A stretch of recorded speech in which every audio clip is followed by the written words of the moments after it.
Telugu Desam party నాయకుల కన్నా తక్కువ అనుచిత వ్యాఖ్యలు చేశాడని మాత్రం మనం చేస్తున్నాం. వారికి మాత్రం శిక్ష లేదు. శిక్ష లేకపోతే లేకపోయింది. ఆ చింతకాయ అయ్యన్న పాత్రుడు గారు ముఖ్యమంత్రిగా ఉన్న జగన్మోహన్ రెడ్డి గారిని ఏం మాట్లాడారో ఒకసారి చూపించమని అడుగుతా ఉన్నా.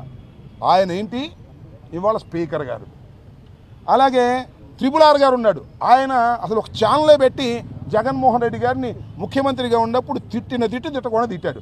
ఆయనకి ఉప ముఖ్యమంత్రిగా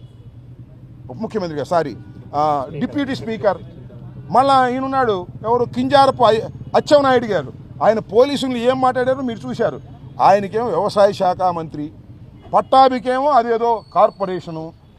ఉప ముఖ్యమంత్రిగా ఉన్నటువంటి పవన్ కళ్యాణ్ గారు చెప్పులు చూపిస్తూ ముఖ్యమంత్రి గారిని ఎమ్మెల్యేలని ఇష్టం వచ్చినట్టు తిడితే ఆయనకు ఉప ముఖ్యమంత్రి.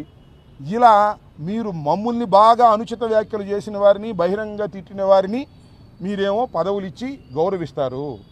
మా పోసాని కృష్ణమురళి లాంటి ఒక వ్యక్తి ఏదో అనుచిత వ్యాఖ్యలు చేశాడని ఆయన ఈ జైలు నుంచి ఆ జైలుకి, ఆ జైలు నుంచి ఈ జైలుకి, ఈ జైలు నుంచి ఆ జైలుకి తిప్పుతానే ఉంటారు. రేపు కూడా మళ్ళీ తిప్పుతారు ఇంకో చోటకి.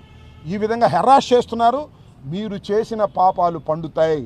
ఇవాళ పండకపోవచ్చు, జమిలీ వస్తే ఈ లోపల పండుతాయి. జమిలీ రాకపోతే 3.5 సంవత్సరాల తర్వాత మీకు పండుతాయి. దీనికి తప్పనిసరిగా ముఖ్యంగా ఇదన్నిటికీ చిత్రీకరిస్తున్నటువంటి ఎర్రబుక్కు రాసి ఎప్పుడు ఎవరిని ఎక్కడ అరెస్ట్ చేయాలో, ఏ జైలుకు పంపాలో అంతా స్క్రిప్ట్ ఇస్తున్నటువంటి లోకేష్ గారికి సరైన సమయంలో ప్రజలు బుద్ధి చెబుతారని ఈ సందర్భంగా నేను మనవి చేస్తున్నాను.